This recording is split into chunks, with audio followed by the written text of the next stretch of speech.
Olá para todos, sejam bem-vindos mais uma vez. Por que Jesus pedia para não contar alguns de seus milagres? Eu tinha um vídeo deste já meio antigo, mas eu resolvi dar uma recalchutada nele, né? Pôr um complemento nele. Então, por que Jesus pedia para não contar alguns de seus milagres? Qual era o objetivo disso? Tinha um objetivo. E isso é muito usado até nos dias atuais por igrejas que não realizam milagres ou que não acreditam mais em milagres nos dias atuais, ou não existe sinais dentro da igreja porque Deus simplesmente não opera dentro da igreja. Então eles usam isso como argumento. Eu até já vi no rádio e por aí dizendo que não pode contar porque Jesus disse que não era para contar. Agora vamos ver por que Jesus disse para alguns, não para todos, para não contar. Existia um propósito por trás disso. Vamos ver por quê. Jesus curou um leproso e disse para não contar a ninguém. Mas ele contou. E Jesus não pôde mais entrar na cidade e ficou em lugares desertos. Marcos 1, verso 40 ao 45. E este é um do motivo. Tumulto. O propósito de Jesus não era ficar em um lugar específico e fundar uma congregação local, como vemos hoje, onde muitos atraem as pessoas com promessas de milagres. Nos dias de hoje, onde a maioria não vai acontecer nada. Cada milagre que Jesus realizava era uma semente plantada.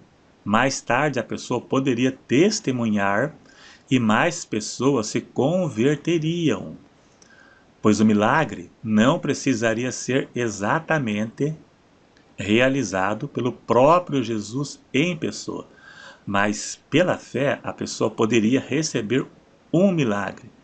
Não teria que ser exatamente Cristo pôr a mão na cabeça da pessoa e orar para ela e ela receberia o milagre. Pela fé ela receberia. Ela ia se converter e crer através disso. Em Marcos 1, verso 29, quando Jesus curou a sogra de Pedro e o povo se amontoou à porta da casa, e Jesus no outro dia, bem cedo, foi para um lugar deserto, antes que o povo chegasse.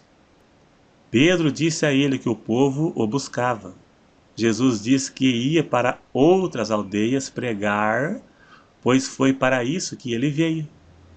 Veja bem, Jesus fez um sinal. Ele curou a sogra de Pedro e o povo ficou sabendo. Então não precisaria ser ele em pessoa lá para curar os demais. A pessoa viu o milagre, testificou que Cristo era o Messias e tinha poder. Através disso a pessoa se converteria e poderia receber um milagre pela fé. A missão de Jesus era espalhar a palavra.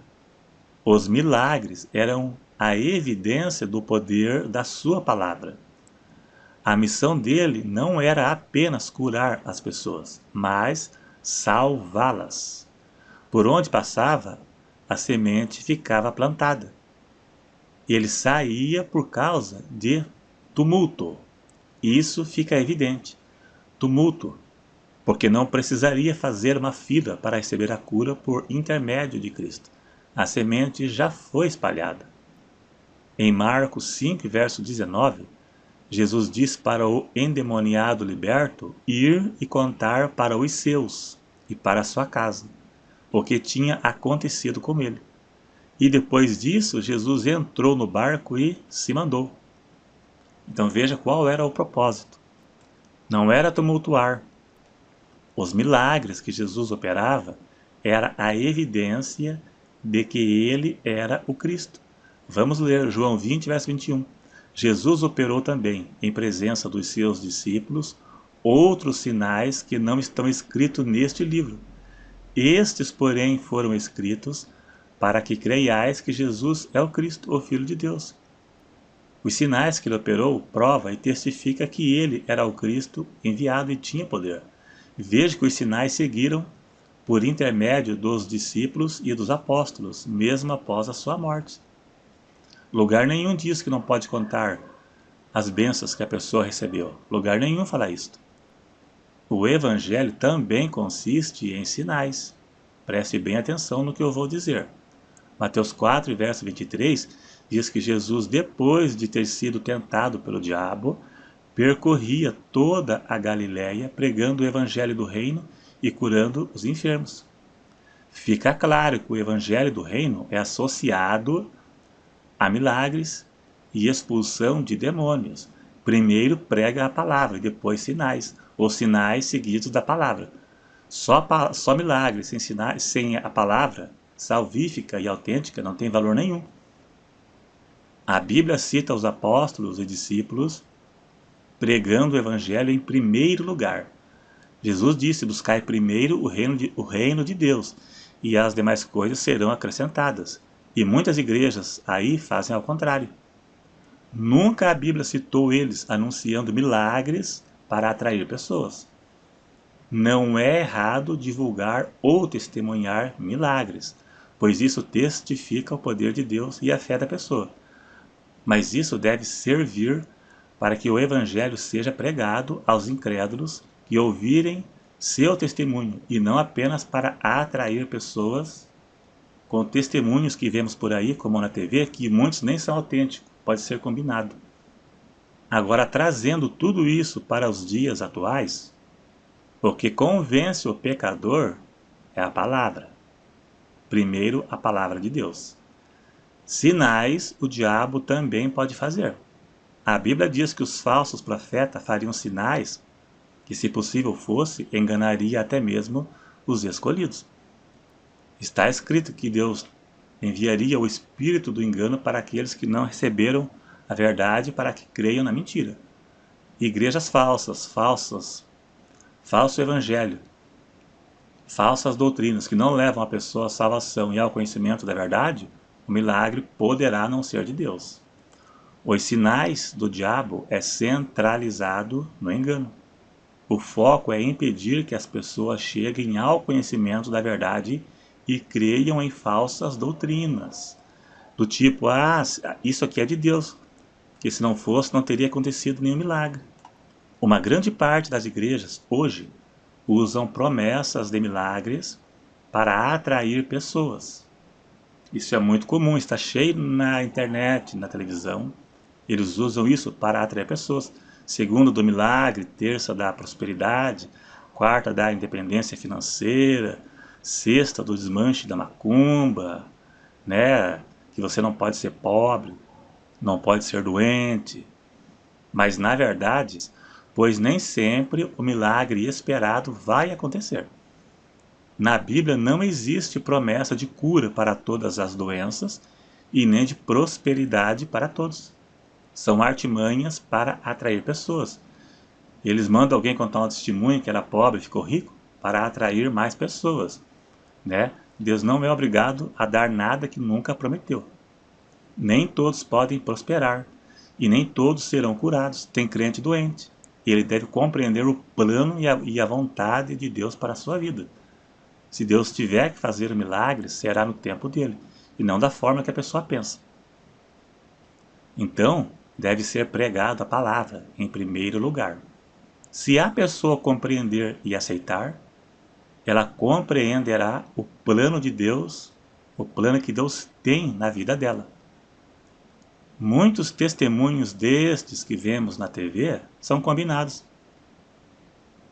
São combinados. Outros são sensacionalismo, outros são coincidência, né? São tudo coisas que não se podem provar a veracidade.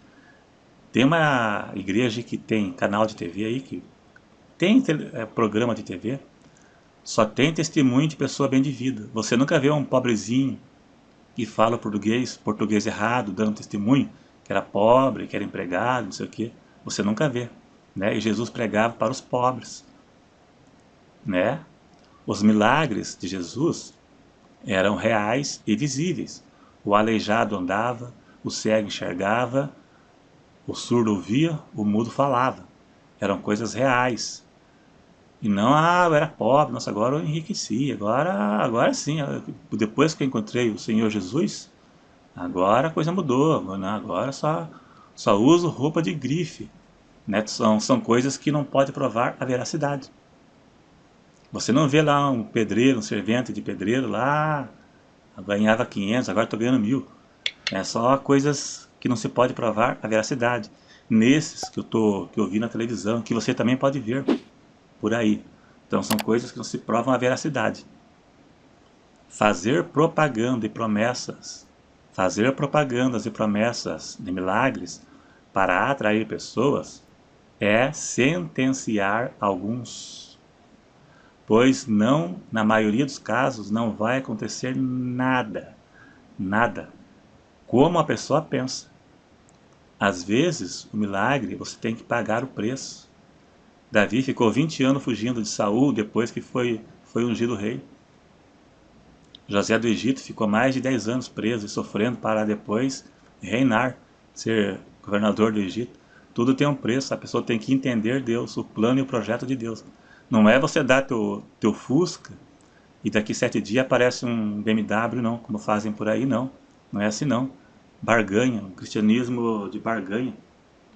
Você dá e Deus te dá. Quanto mais você der, mais Deus vai te dar. Milagre com data marcada. Não existe milagre com data marcada. Às vezes a pessoa tem que estar preparada para receber. O tempo é de Deus. Deus vai trabalhar na vida da pessoa. Se Deus estiver no negócio, se for algo da parte de Deus, a pessoa passará por processo de transformação, de preparação para receber algo no tempo certo. Às vezes, dependendo do que, pode levar até anos. Não é do modo que ensinam por aí, não. É para atrair pessoas e pegar o seu dízimo e a sua oferta.